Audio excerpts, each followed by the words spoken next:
মেহেরবানি করে বাড়িওয়ালা ভাইজান যাদেরকে দাওয়াত দিয়েছে বা মাইকের আওয়াজ যতদূর পৌঁছাচ্ছে, মেহেরবানি করে চতুর্দিকে ছড়িয়ে ছিটিয়ে না থেকে এই ওয়েদারের মধ্যে আপনারা বুঝতে পাচ্ছেন খুব কম সময়ে দু চার কথা আলোচনা রেখে ইনশাআল্লাহ দোয়া করে দেওয়া হবে। ফুরফুরা দরবার শরীফ থেকে ভাই সাহেব আসছেন, তিনি আমার পরে উঠবেন ইনশাআল্লাহ। যাই হোক, চতুর্দিকে ছড়িয়ে ছিটিয়ে না থেকে বাড়ির আশেপাশে যারা আছে মেহেরবানি করে সকলে এসে বসুন। খুব সুন্দর মাহফিল আয়োজন করেছে।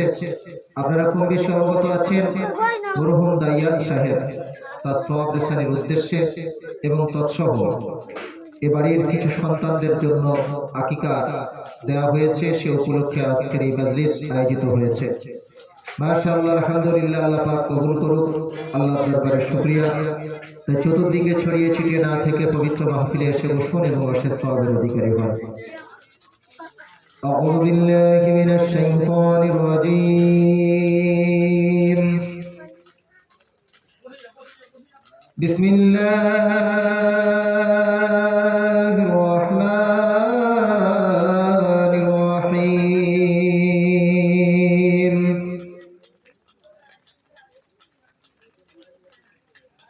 ইন্নাহু লাকুরআনুন কারীম ফি কিতাবিম মাকনুন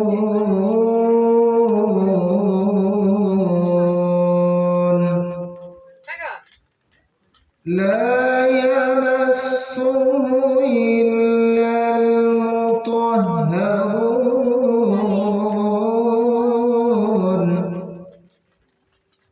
তানযীলুম মির রাব্বিল আলামিন।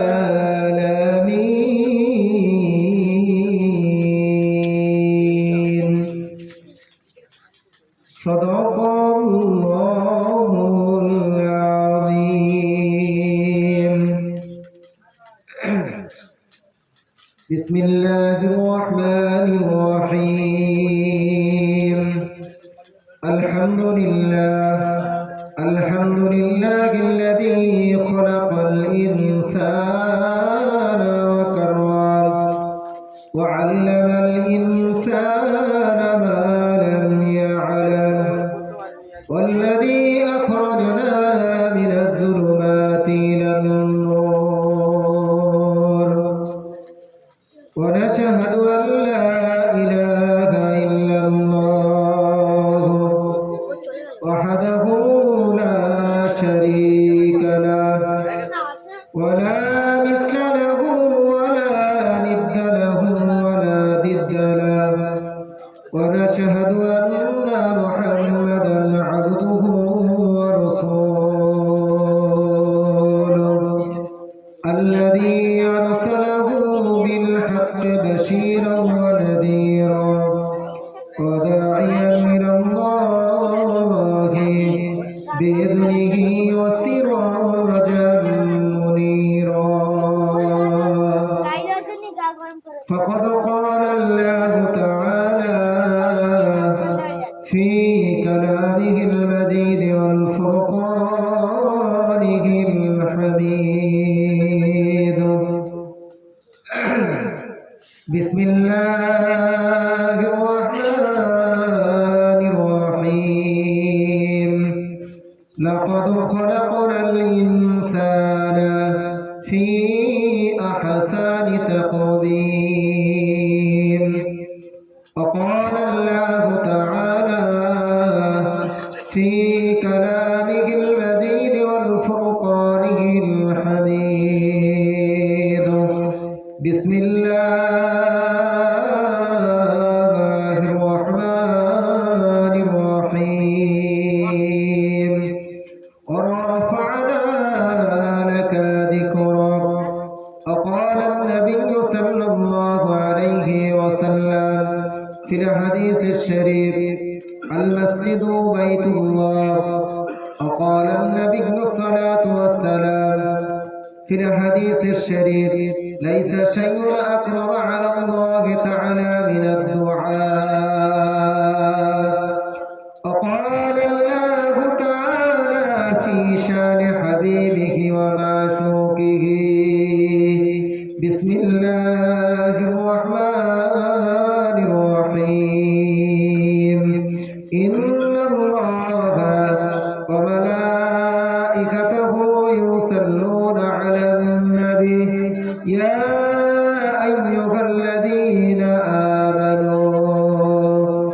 صلوا عليه وسلموا تسليما اللهم محمد صل على مولانا محمد وعلى آل سيدنا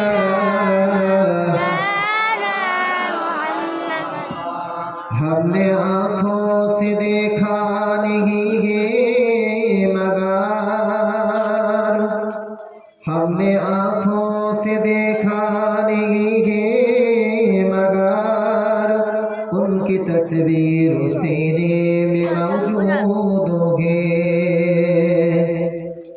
जिसने ला करो कलामे इलाही दिया जिसने ला करो कलामे इलाही दिया ओ मोहम्मद मदीने में मौजूद है फूल खिलते हैं पढ़ पढ़ो के सल्ले अला फूल खिलते हैं पढ़ पढ़ो के सल्ले अला चुम कर कह रही है इबादो सबा ऐसे खुशबू चमन के गुलों में कहा ऐसे खुशबू चमन के गुलों में कहा जो नबी के पसीने में मौजूद है अल्लाहुम्मा सल्ली अला सय्यिदिना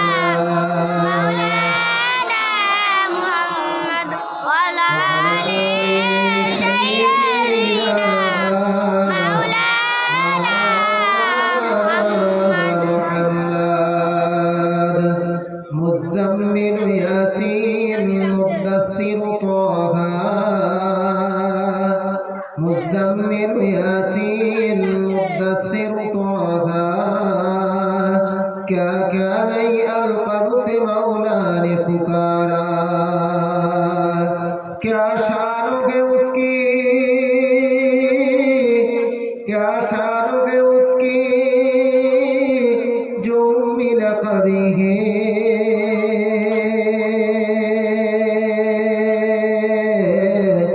ओ मेरा नबी मेरा नबी मेरा नबी है अल्लाहुम्मा सल्ली अला सय्यिदिना मौलाना मुहम्मद वाला आले सय्यिदिना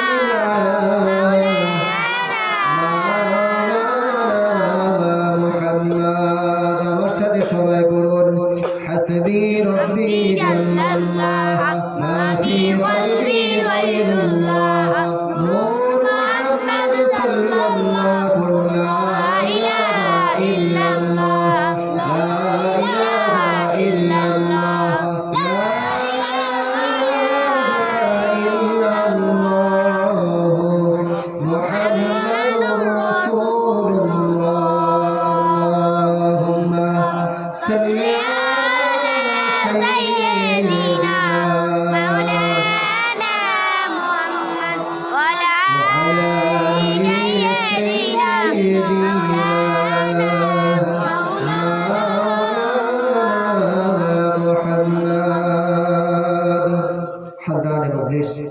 আসুন সর্বপ্রথম সে রব্বুল আলামিনের দরবারে লক্ষ কোটি শুকরিয়া জ্ঞাপন করি যিনি এমন একটি দুর্যোগের মাঝেও এই শীতকালীন আবহাওয়ার মধ্যে এমন একটি নবিয়ানা মজলিসে যে রব আমাদেরকে যে মালিক যে আল্লাহ রাব্বুল আলামিন আমাদেরকে এই পবিত্র ইসলামিয়া একটি দোয়ার মজলিসে যে রব আমাদেরকে একসাথে বসার মতো উপস্থিত হওয়ার মতো তৌফিক দান করেছেন আসুন সেই রবের দরবারে খোলা চিত্তে একাগ্র মনে অন্তরের স্থল থেকে শুকরিয়া জ্ঞাপন করি সকলে বলি আলহামদুলিল্লাহ অতঃপর বিশ্বনবী যিনি ছিলেন বিশ্ব মানবতার মুক্তির দূত যিনি ছিলেন বিশ্ব মানবতার মুক্তির দিশারি যিনি হলেন রাহমাতুল লিল আলামিন যিনি হলেন শাফিউল মুযনিবিন যিনি হলেন আকায়ে নামদার তাজদারে মদিনা মুহাম্মদ রাসূলুল্লাহ সাল্লাল্লাহু আলাইহি ওয়াসাল্লামের প্রতি জানাই অসংখ্য দরুদ ও সালাম সকলে আরো একবার পড়ি সাল্লাল্লাহু আলাইহি ওয়াসাল্লাম আল্লাহর প্রশংসা হলো, নবীর শানে দরুদ হলো। অতঃপর আজকের দিনের সম্মানীয় উলামায়ে কেরামগণ, বিশেষ করে পূর্বে যিনি আমার পূর্বে ওয়াজ নসিহত করছিলেন, এই গ্রামের সম্মানিত ইমাম সাহেব, তৎসহ ফুরফুরা দরবার শরীফ থেকে আগত আওলাদে মুজাদ্দেদে জামান, তৎসহ আজকের দিনে আমার সম্মুখে বসে থাকা আল্লাহওয়ালা দিনদরদি জাকিরিন শাকিরিন মুরব্বিয়ান আমার, বিশেষ করে পিতৃ সমতুল্য চাচাজিগণ, সমবয়স্ক কলিজার টুকরো জওয়ান যুবক ভাইরা, ছোট্ট ছোট্ট স্নেকের ভাইরা, পর্দার অন্তরালে অবস্থিত সম্মানিত মা বোনেদের, বিশেষ করে বাড়িওয়ালা যারা দাওয়াত দিয়েছেন তাদের উদ্দেশ্য করেও বলি, যারা আজকের এই মাহফিল আয়োজন করতে সহযোগিতা করেছেন তাদের উদ্দেশ্যে জানাই আমার অন্তরের স্থল থেকে অসংখ্য সালাম ও মোবারকবাদ। অতঃপর মহান আল্লাহ রাব্বুল আলামিনের পবিত্র কোরআনুল কারীম থেকে আমি আপনাদের কাছে কোরআনে কারীমের দুটি আয়াতে কারীমা তেলাওয়াত করেছি। বিশ্বনবী সাল্লাল্লাহু আলাইহি ওয়াসাল্লামের অসংখ্য মুখনিসৃত হাদিস থেকে সামান্য কিছু হাদিস আপনাদের কাছে রেখেছি। আল্লাহ পাক তার উপরে আমাকে কিছু বলার মতন তৌফিক দান করুক এবং আপনাদেরকে আমলিয়াতের নিয়তে শোনার মতন তৌফিক দান করুক। সকলে বলুন আল্লাহুম্মা আমিন।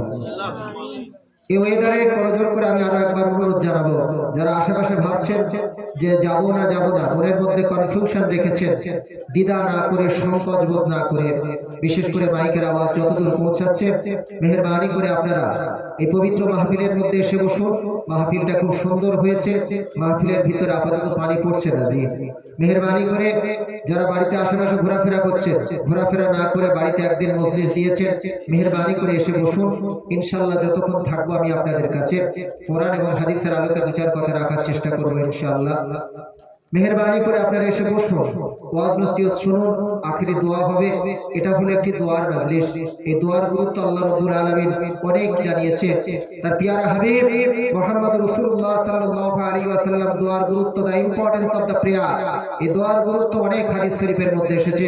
দু চার কথা ইনশাআল্লাহ আমি আলোকপাত করব, আল্লাহ যদি তৌফিক দিক, তৌফিক যদি এনায়েত করেন। সকলে আরো একবার বলুন সেই পিয়ারা নবীর শানে আরো একবার দরুদ পড়ে ইনশাআল্লাহ আমি আমার ওয়াজ শুরু করব। আল্লাহুম্মা সাল্লি আলা সাইয়্যিদিনা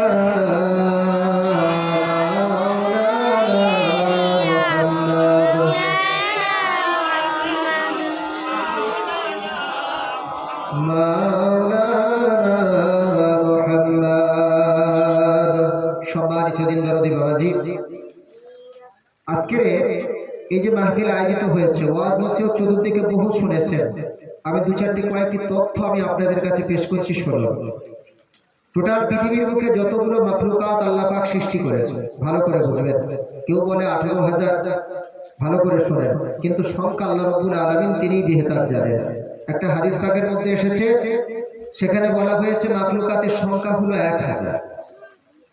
ভালো করে বুঝবেন, তার মধ্যে সিত্তাতু মিয়াতিন ফিল বাহার, সমুদ্রের তলাতে শুধু আল্লাহ 600টা মাখলুকাত সৃষ্টি করেছে। জোরে বলুন সুবহানাল্লাহ। আর স্থলভাগ ফিল বাররে, স্থলভাগে আল্লাহ পাক 400টা মাখলুকাত সৃষ্টি করেছে। এরপরও হাদিসের ব্যাখ্যার নিচে এসেছে যে কত মাখলুকাত যে আল্লাহ সৃষ্টি করেছে, অসংখ্য, অগণিত, সেটা আল্লাহ রাব্বুল আলামিন বেহেতার জানেন। ভালো করে বুঝবেন। আমার বলার উদ্দেশ্য হলো একটাই, পবিত্র কোরআন আপনারা জানেন তো? একটু কথা বলেন, আমার ওয়াজ শুনতে গেলে বলতে হবে। কোরআন জানেন? আমাদের বাড়িতে কোরআন আছে। আচ্ছা বলুন, আমাদের পার্শ্ববর্তী দেশ বাংলাদেশ, তাই তো? জি, পার্শ্ববর্তী দেশ নেপাল, ভুটান, পাকিস্তান, আর অন্যান্য দেশের কথা বলি, জাপান, জার্মান, ইউরোপ কান্ট্রিতে যত দেশ আছে, সৌদি আরব বলুন, মিশর বলুন, কুয়েত বলুন, তুরস্ক বলুন, এই পৃথিবীর মুখে যত দেশ আছে, এই সমস্ত দেশে যে কোরআন পাওয়া যায় আর আমাদের বাড়িতে যে কোরআন, এটা আলাদা না একটু অন্যরকম? না সেম? একটু কথা বলুন, একই তো? কোনো পার্থক্য আছে? এই কোরআন কারীমে আল্লাহ রাব্বুল আলামিন কোরআন কারীমের সূচনার মধ্যে জানিয়েছেন, ভালো করে শুনবেন। পবিত্র কোরআনের পারা নাম্বার হলো 1, সূরার নাম হচ্ছে সূরাতুল বাকারা, আয়াত নাম্বার 2। আল্লাহ পাক জানাচ্ছেন, যালিকাল কিতাবু লা রাইবা ফি, this is the book, there is no any doubt, ये ऐसी एक किताब है जिसमें कोई शक शुबा भी नहीं है। এটি এমন একটি কিতাব যে কিতাবের মধ্যে ভুল ভ্রান্তি তো দূরের কথা, বিন্দু মাত্র কোনো সন্দেহ নাই। জোরে বলুন সুবহানাল্লাহ। পৃথিবীর বুকে প্রত্যেকটি রাইটার, প্রত্যেকটি লেখক যখন কোনো পুস্তক লেখে, যখন কোনো কিতাব লেখে, যখন কোনো বুক লেখে, সে লেখার পরে মুখবন্ধ বা ভূমিকার ভিতরে তারা লিখে দেয় যে এই পুস্তকের ভিতরে অনিচ্ছাকৃত কোনো ভুল থাকতে পারে। আর আমার আল্লাহ রাব্বুল আলামিন কিতাবের সূচনাতে, ইন্ট্রোডাকশনে বললেন, এটি এমন একটি কিতাব, তুমি যে কিতাব পড়ছো এই কিতাবের মধ্যে ভুল তো দূরের কথা, বিন্দুমাত্র কোনো সন্দেহ নাই। জোরে বলুন। এটি এমন একটি কোরআন, আল্লাহ দেওয়া কোরআন এমন একটি কোরআন যে কোরআন পড়লে সওয়াব, যে কোরআনের দিকে তাকালে সওয়াব, যে কোরআন শুনলেও সওয়াব। জোরে হবে জি, জোরে হবে সুবহানাল্লাহ। কোরআন, আমি ছোট্ট ছোট্ট করে তথ্য বলি শুনুন। কোরআন এমন একটি জিনিস, কোরআনের দিকে তাকালে সওয়াব। পৃথিবীর বুকে এমন কোনো জিনিস আছে, কথা বলেন, যে এমন কোনো গ্রন্থ আছে যার দিকে তাকালে সওয়াব? কিন্তু একটা রেওয়াতের মধ্যে এসেছে আল খামসু মিনাল ইবাদা, পাঁচটা জিনিস এমন একটি জিনিস যার দিকে তাকালে সওয়াব। তার মধ্যে এক নাম্বার হলো আল কোরআন আল মাসাহাফ, এক নাম্বার হলো আল্লাহর কোরআন, দ্বিতীয় নাম্বার হচ্ছে আল কাবা আল বাইতুল্লাহ, আল্লাহর ঘর কাবা শরীফের দিকে যদি কেউ গিয়ে তাকায় সেটাও সওয়াব। জোরে বলুন। তিন নাম্বার হলো জামজাম, হযরত ইব্রাহিম আলাইহিস সালাতু সালামের পুত্র ইসমাইল আলাইহিস সালাতু সালামকে আল্লাহর হুকুমে, ইসমাইল আর মা হাজেরা, এদের দুজনকে আল্লাহ পাকের হুকুমে ইব্রাহিম নবী সৌদি আরবের মক্কাতে রেখে দিয়ে এসেছিল। ভালো করে বুঝবেন, সৌদি আরবের মক্কাতে রেখে দিয়ে এসেছিল। যে খাদ্যগুলো ছিল, খাদ্য শেষ হয়ে গিয়েছে। ইসমাইল আলাইহিস সালাতু সালাম তার ছোট্ট শিশু, কেউ বলেছে 8 বছর, কেউ বলেছে 13 বছর। ভালো করে বুঝবেন, ছোট্ট শিশু ইসমাইল আলাইহিস সালাতু সালাম, তার মা হাজেরা, আর ওই ইসমাইল ছাড়া আর কেউ নেই। ইসমাইল আলাইহিস সালাতু সালাম মা হাজেরাকে বলছে, মা খুব ক্ষুধা লেগেছে, খুব ক্ষুধা লেগেছে। মা সহ্য করতে না পেরে, ভালো করে বুঝবেন, ওই পাশেই সফা মারওয়া পাহাড় ছিল, সফা মারওয়া পাহাড়। যারা হজ করতে যায়, উমরা করতে যায়, তারা জানে সফা মারওয়া পাহাড়। পবিত্র কোরআনের মধ্যে এসেছে ইন্নাস সফা ওয়াল মারওয়াতা মিন শাআইরিল্লাহ। পবিত্র কোরআনের পারা নাম্বার 2, সূরার নাম সূরাতুল বাকারা, আয়াত নাম্বার 158।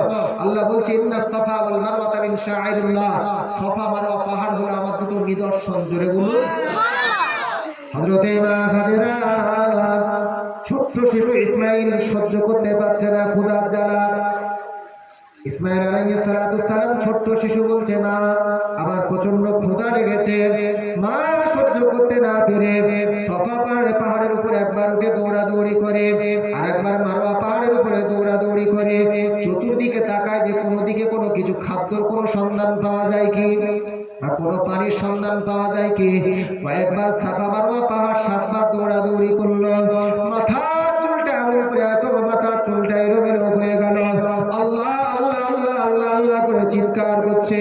অবশেষে কোনো খাদ্য না পেয়ে যখন ছোট্ট শিশুর কাছে যখন ফিরে আসলো, ফিরে এসে দেখছে ইসমাইলের পতাকাতে আল্লাহ পাক একটা কুয়া, ঝর্ণার ব্যবস্থা করে দিয়েছে। আর ইসমাইল সেই ঝর্ণা থেকে পানি পান করে আল্লাহর দরবারে আলহামদুলিল্লাহ আলহামদুলিল্লাহ আল্লাহর প্রশংসা করছে। জোরে বলুন, জোরে বলা যাবে সুবহানাল্লাহ।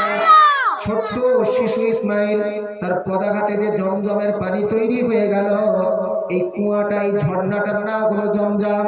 কিতাবের মধ্যে এসেছে জমজমের পানি যদি পৃথিবীর বুকে, রাসূলুল্লাহ জানিয়েছে, যদি পৃথিবীর বুকে কোনো মানুষ যদি কোনো নিয়ত করে যদি এই জমজমের পানি পান করে, আল্লাহ পাক তার নিয়তটা কবুল করে দিয়ে তার মনের সেই তামান্নাকে আমার আল্লাহ কবুল করে নেয়। জোরে বলুন, জোরে বলা যাবে সুবহানাল্লাহ।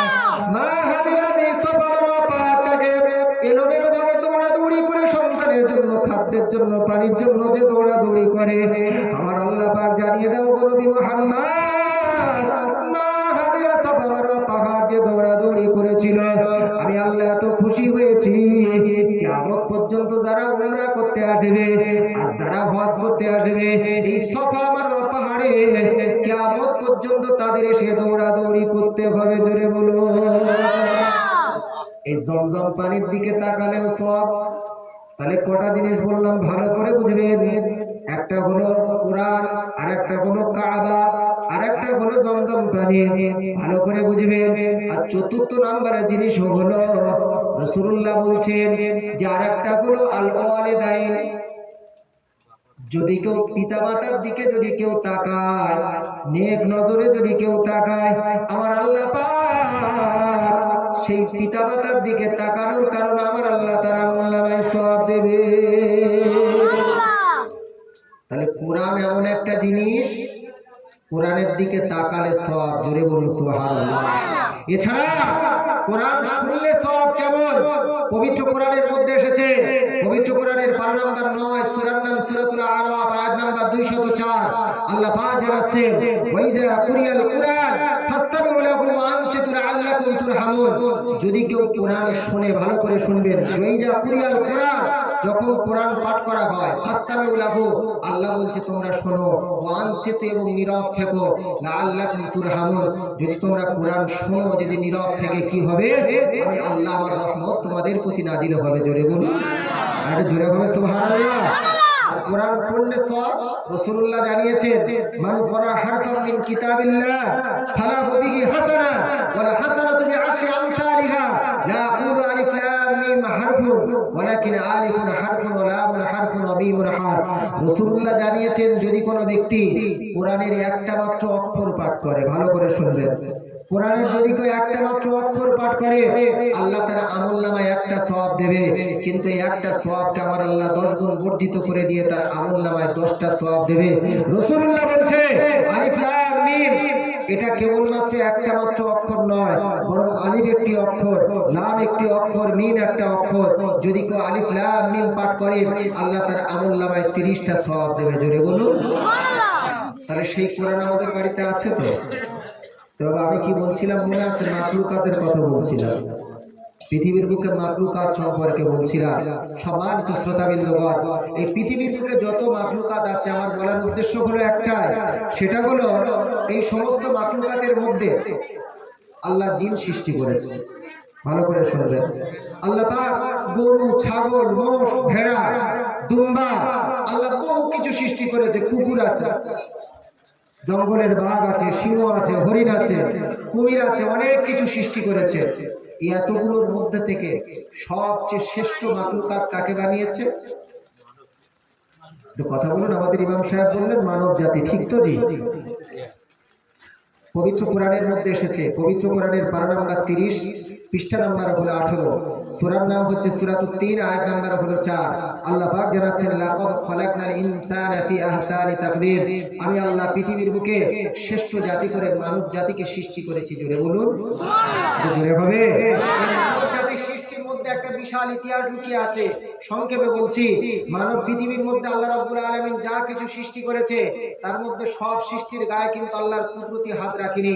আল্লাহ যখন আদমকে সৃষ্টি করলেন পৃথিবীর মধ্যে, আল্লাহ পাক ভালো করে বুঝবেন, আদমকে সৃষ্টি করার জন্য পবিত্র কোরআনের মধ্যে এসেছে, পবিত্র কোরআনের পারা নাম্বার হলো 1, পৃষ্ঠা নাম্বার হলো 5, সূরার নাম হচ্ছে সূরাতুল বাকারা, আয়াত নাম্বার হলো 30। আল্লাহ পাক ঘোষণা করছেন ওয়া ইজ কুল্লা লিল মালাইকাতি ওয়া ইজ কুল্লা লিল মালাইকা, আল্লাহ পাক যখন মানব জাতি ওয়া ইজ ক্বালা রাব্বুকা লিল মালাইকা, আল্লাহ পাক আয়াতের মধ্যে বলছেন ওয়া ইজ ক্বালা রাব্বুকা লিল মালাইকা ইন্নী জাইলুন ফিল আরদি খলিফা ক্বালু আতাজআলু ফীহা মান ইফসিদু ফীহা ওয়া ইয়াসফিকুদ দিমা ওয়া নাহনু নুসাব্বিহু বিহামদিকা ওয়া নুকদ্দিসু লাক ক্বালা ইন্নী আ'লামু মা লা তা'লামুন। আল্লাহ পাক এক সময় মালাইকা ফেরেশতাদের উদ্দেশ্যে বললেন, ও মালাইকা ফেরেশতারা তোমরা শোনো, দুনিয়ার বুকে আমি মানব জাতি সৃষ্টি করব। ভালো করে বুঝবেন, আল্লাহ পাক বললেন ও মালাইকা ফেরেশতারা দুনিয়ার বুকে আমি মানব জাতি সৃষ্টি করব। এই আয়াতের ব্যাখ্যায় তাফসীরের মধ্যে এসেছে ফি খালকি আবিকুম আদামা, আল্লাহ পাক আদমকে সৃষ্টি করার কথা আমার আল্লাহ পাক যখন জানালেন ফেরেশতাদেরকে, ফেরেশতারা বললেন আল্লাহ আপনি মানব জাতি সৃষ্টি করবেন না, মানব জাতি সৃষ্টি করলে কি হবে? তারা দুনিয়ার বুকে ওয়াসফিকুদ দিমা, তারা রক্ত ধরাধরি করবে, মারপিট করবে, তারা ঝগড়া করবে, তারা ফাসাদ করবে, ফিতনা ফাসাদ করবে। ওয়া নাহনু নুসাব্বিহু বিহামদিকা ওয়া নুকদ্দিসু লাক, আল্লাহ আমরা তো আপনার তাসবিহ তাহলিল করছি, আমরা আপনার জিকির করছি, আমরা আপনার প্রশংসা করি। আল্লাহ আপনি মানব জাতিকে সৃষ্টি করবেন না। আমার আল্লাহ পাক বললেন ক্বালা ইন্নী আ'লামু মা লা তা'লামুন, আল্লাহ পাক জানেন আমি যা জানি তোমরা তা জানো কিভাবে সৃষ্টি করবে? ছোট্ট করে বলি শুনুন। আল্লাহ পাক জিবরিল আমিন আলাইহিস সালাতু সালাম, জিবরিল নাম শুনেছেন? কথা বলেন। লাহু সিত্তাতু মিয়াতা জানাহিন, হাদিস শরীফের মধ্যে এসেছে হযরতে জিবরিল আমিন আলাইহিস সালাতু সালামকে আমার আল্লাহ পাক 600 ডানা সৃষ্টি করেছিলেন। জোরে বলুন, আরেকটু জোরে বলে সুবহানাল্লাহ। আমার আল্লাহ তাআলা জিবরিল আমিন আলাইহিস সালাতু সালামের একটা ছোট্ট ইতিহাস বলে শুনুন। রাতের বেলা আমাদের কি চাঁদ আসে? রাতের বেলা আকাশে চাঁদ উদিত হয়, দিনের বেলা সূর্য উদিত হয়, ঠিক না ভুল কথা বলেন? রাতের বেলা যে চাঁদ উদিত হয়, এই চাঁদ কিন্তু প্রাথমিক অবস্থাতে আমার আল্লাহ পাক খুব আলোকিত ঝলমলে সৃষ্টি করেছিলেন, ভালো করে বুঝবেন। কিন্তু আমার আল্লাহ বললেন, ওগো জিবরিল, না না না না না, সূর্যটা দিনের বেলা যে আলোকিত করে দিন করে দেয়, রাতের বেলা যদি সব সময় যদি আলোকিত থাকে, আমার বান্দারা ঘুমাবে কখন? ও জিবরিল, তোমার একটা ডানা দিয়ে তুমি চাঁদের গায়ে তোমার ডানা দ্বারা একটু আঘাত করে দাও, একটু চাঁদের গায়ে তুমি একটু কালো কালো কলঙ্ক দাগ লাগিয়ে দাও। কিতাবের মধ্যে এসেছে জিবরিল আমিন আলাইহিস সালাতু সালামের ডানা দ্বারা একটু চাঁদের গায়ে ঝাটকা মারলেন, চাঁদটা একটু কলঙ্ক হয়ে গেল, চাঁদটা একটু কালো হয়ে গেল, তার আলোর তেজটা একটু কমে গেল। আমার মুসলমান দিন দরদি বাবাজি, এই জিবরিল আমিন আলাইহিস সালাতু সালাম কিতাবের মধ্যে এসেছে যদি দুনিয়ার বুকে তার ডানা দিয়ে যদি একবারে বিছিয়ে দেয়, এই 7 তবক জমিনের তলায় চলে যাবে আর 7 তবক আসমান পার হয়ে যাবে, তথাপিও জিবরিলের ডানা ঠিক মতন খোলা হবে না। একবার জোরে বলে দেবে সুবহানাল্লাহ। এই জিবরিল আমিন আলাইহিস সালাতু সালামকে রাসূলুল্লাহ স্বয়ং 24 বার দেখেছে। জোরে বলুন সুবহানাল্লাহ। এই জিবরিল আমিন আলাইহিস সালাতু সালামকে আমার আল্লাহ পাক বললেন, ও জিবরিল, দুনিয়ার বুক থেকে যাও, চলে যাও, আমি মানব জাতিকে সৃষ্টি করব, দুনিয়া থেকে তুমি মাটি নিয়ে এসো। জিবরিল আমিন আলাইহিস সালাতু সালাম দুনিয়া থেকে যখন মাটি নিতে এলেন, মাটির জবানটা আমার আল্লাহ খুলে দেয়, মাটি চিৎকার করে কাঁদতে থাকে আর ক্রন্দন করে বলতে থাকে, ইয়া জিবরিল, ইয়া মালাইকা, ও আল্লাহ ফেরেশতা, ও জিবরিল, না না না না, তুমি আমার থেকে মাটি নিও না, আমি দুনিয়ার বুকে একটা সমতল ভূমি মাটি, তুমি যদি মাটি নিয়ে যাও তাহলে এই সমতল ভূমিটা একটা ক্ষুত হয়ে যাবে, তুমি মাটি নিও না। জিবরিল আমিন আলাইহিস সালাতু সালামের অন্তরে দোয়া হলো, তার অন্তরে দোয়া হলো। জিবরিল আমিন আলাইহিস সালাতু সালাম দুনিয়ার কান্না দেখে, মাটির কান্না দেখে তিনি মাটি না নিয়ে ফিরে গেলেন। আল্লাহ পাক অতঃপর হযরতে মিকাইল আলাইহিস সালাতু সালামকে প্রেরণ করলেন। মিকাইল আলাইহিস সালাতু সালামের কাছে কিতাবের মধ্যে এসেছে মাটি আবার কাঁদতে থাকে, কিন্তু মাটির কান্না মিকাইল আলাইহিস সালাতু সালামের অন্তরে দয়া হলো, মিকাইল চলে গেল, মাটি নিয়ে গেল না। অবশেষে আমার আল্লাহ তাআলা আজরাইল আলাইহিস সালাতু সালামকে প্রেরণ করলেন, ও আজরাইল, যাও, চলে যাও, জমিন থেকে যাও, মাটি নিয়ে এসো, সৃষ্টির সেরা মানব জাতিকে আমি বানাবো। হযরতে আজরাইল আলাইহিস সালাতু সালাম দুনিয়া থেকে মাটি নিতে এলেন, মাটি আবার কাঁদতে শুরু করেছে, ও আজরাইল, আল্লাহর মালাইকা, না না না, তুমি মাটি নিও না। আজরাইল আলাইহিস সালাতু সালাম ওই সময় ধমক দিয়ে মাটিকে বলেছিল, ও মাটি, তুমি কি এটা ভুলে গিয়েছো?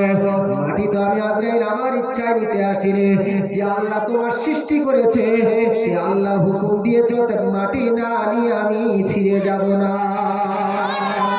আজরাইল আলাইহিস সালাতু সালাম দুনিয়া থেকে মাটি নিলেন, মাটি নিয়ে আল্লাহর দরবারে হাজির করলেন।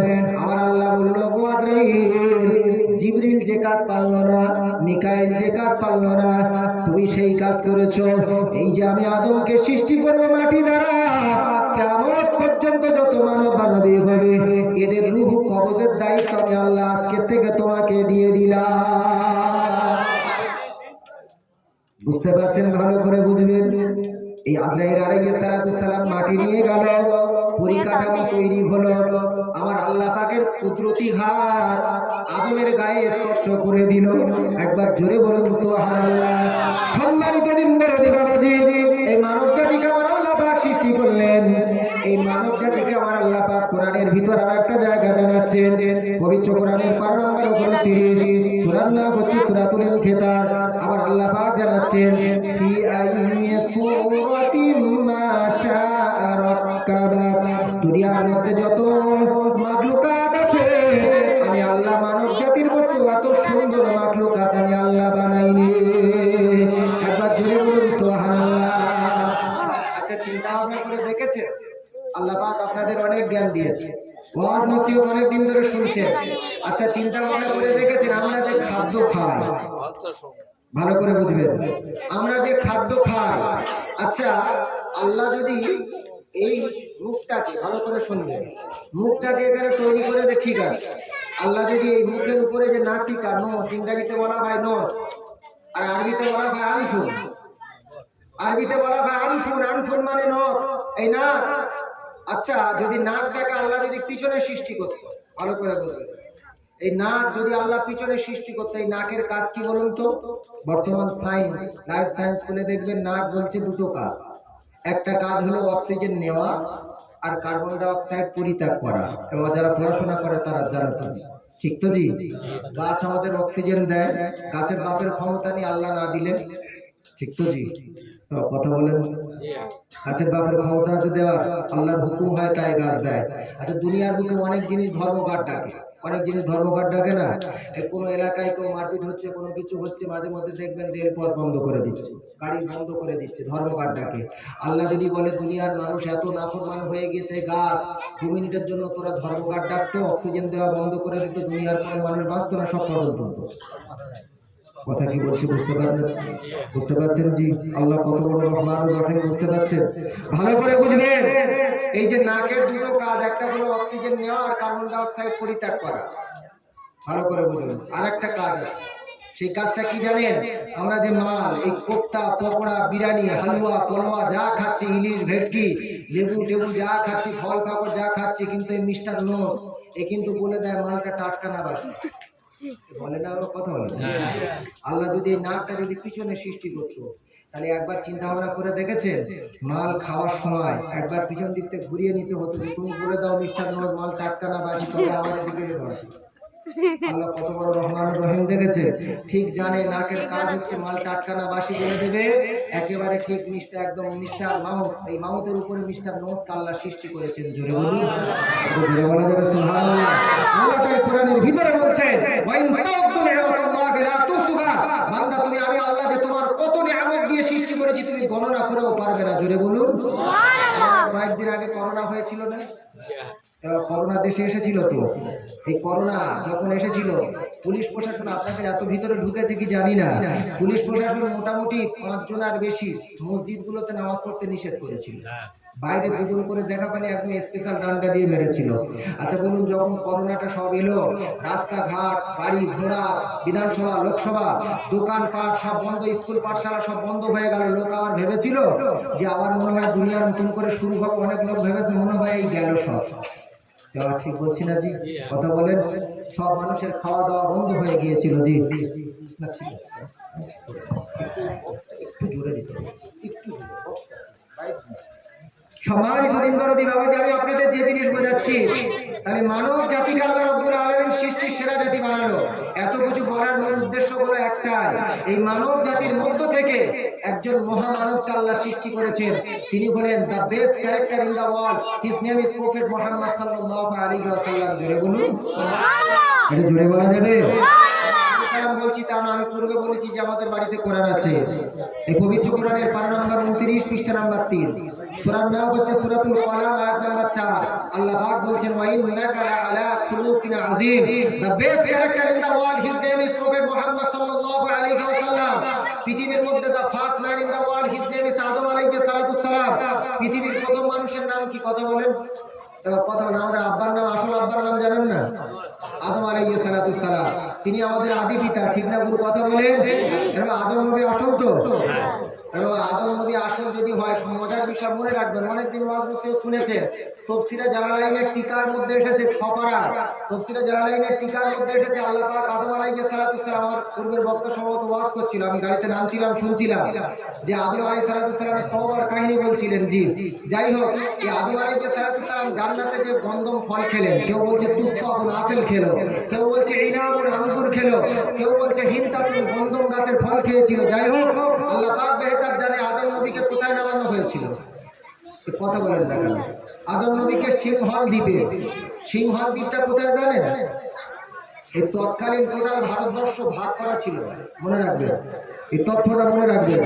ভারতবর্ষ বা India, we are citizen of our India, আমরা ভারতবর্ষের নাগরিক, ঠিক না? ভুল কথা বলেন? কথা বলেন না, আমরা ভারতের নাগরিক তো, আমরা ভারতের নাগরিক। এই ভারতটা কিন্তু এখন ভেঙে 4টে দেশ হয়েছে, মনে রাখবেন। যারা পড়াশোনা করছেন একটু মনে রাখবেন, মুরব্বী মানুষেরা জানে এই ভারতবর্ষ ভেঙে 4টে দেশ হয়েছে। একটা হলো আমাদের দেশ ভারতবর্ষ, আর একটা হলো বাংলাদেশ, আর একটা হলো পাকিস্তান, আর একটা হলো শ্রীলঙ্কা, মনে থাকবে তো? কথা বলেন, 4টে দেশ মিলে ছিল ভারত, ভাগ করে এখন 4টে দেশ হয়েছে, একটাই দেশ ছিল ভারত। তাহলে ভারতের আন্ডারে তখন এই হিন্দ, আরবিতে বলা হয় হিন্দ, এই হিন্দের আন্ডারে সিংহল দ্বীপ ছিল। তাহলে আল্লাহ রাব্বুল আলামিন আদমকে জান্নাত থেকে কোথায় প্রেরণ করলো? ভারতের সিংহল দ্বীপে। কোথায়? ভারতের সিংহল দ্বীপে। তাহলে আমাদের আদি পিতা যদি হয় তিনি ভারতবর্ষের অধিবাসী, আর আমাদের যদি বলে এনপিআর এনআরসি করে তাড়িয়ে দেবো, ঠিক হবে?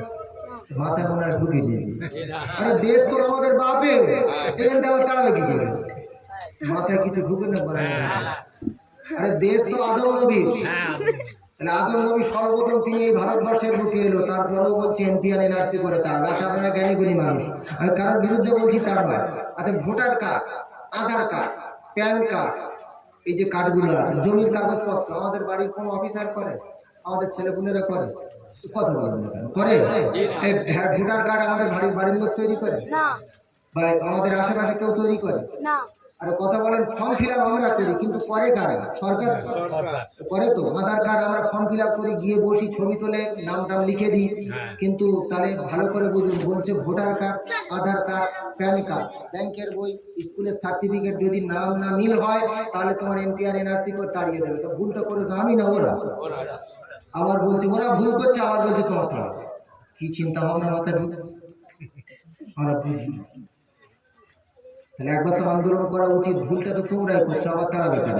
একজনের নাম মোহাম্মদ আলী লস্কর, আর এক জায়গায় শুধু রেখেছে মোহাম্মদ লস্কর, আর এক জায়গায় মোহাম্মদটা কেটে শুধু দিচ্ছে আলী লস্কর, আর এক জায়গায় সব কেটে কুটে শুধু বলছে আলী। 4টে সার্টিফিকেটে 4 রকম অবস্থা, বুঝুন। আবার বলছে এরকম থাকলে দেশ থেকে তাড়াবে। আল্লাহ হেফাজত করুন, সকলে বলুন আল্লাহুম্মা আমিন। আমরা ভারতবর্ষের নাগরিক। এই ভারতবর্ষের যিনি প্রধানমন্ত্রী নরেন্দ্র দামোদর মোদী, এই নরেন্দ্র দামোদর মোদী তিনি তো শুধু হিন্দুদের প্রধানমন্ত্রী নয়, তিনি তো শুধু খ্রিস্টানদের প্রধানমন্ত্রী নয়, তিনি তো শুধু জৈনদের প্রধানমন্ত্রী নয়, তিনি তো শুধু বৌদ্ধদের প্রধানমন্ত্রী নয়, তিনি তো আমাদের মুসলমানদেরও প্রধানমন্ত্রী, ঠিক না ভুল বলুন? তার দেশের নাগরিক আমরা, তাহলে তার লক্ষ্য রাখা উচিত আমার দেশের নাগরিকরা কিভাবে ভালোভাবে সুসংবদ্ধভাবে জীবনযাপন করে। আল্লাহ রাব্বুল আলামিন আমাদের এই দেশে সুসংবদ্ধভাবে সুনাগরিক হিসেবে জীবনযাপন করার মতন তৌফিক দান করুক। সকলে বলুন আল্লাহুম্মা আমিন। উচ্চ স্বরে দরুদ শরীফ আল্লাহুম্মা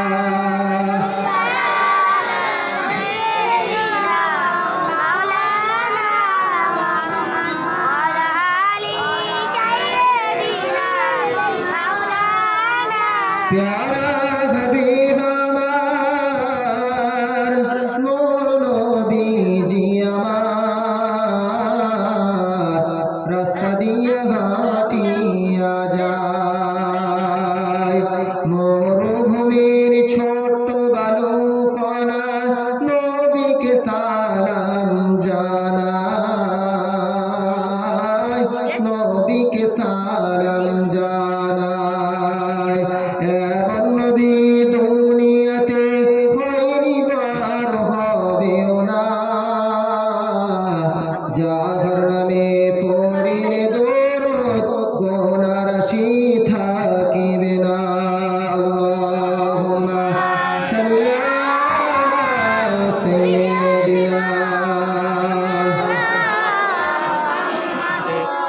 ওয়া আলা আলি সাইয়্যিদিনা। সম্মানিত শ্রোতাবৃন্দগণ, আমি আপনাদেরকে বোঝাতে চাচ্ছি যে পেয়ারা নবীর উম্মত আমরা, এই নবীকে আল্লাহ স্বয়ং কতটা মর্যাদা দিয়েছে, আর আমরা নিজেরা তার কতটা মর্যাদা দিতে পেরেছি। পবিত্র কোরআনুল কারীম থেকে আয়াতে কারিমা আমি আমার ওয়াজের শুরুতে আলোচনা করছিলাম। আল্লাহ পাক পবিত্র কোরআনের পারা নাম্বার 30, পৃষ্ঠা নাম্বার হলো 17, সূরার নাম হচ্ছে সূরাতুল ইনশিরাহ, আয়াত নাম্বার হলো 4। আল্লাহ পাক ঘোষণা করছেন ওয়ারাফা'না লাকা যিকরাক। আল্লাহ পাক জানাচ্ছেন, ও দুনিয়ার মানুষ তোমরা শোনো, আমি আমার প্যারা হাবিব মুহাম্মাদের মর্যাদাটাকে আল্লাহ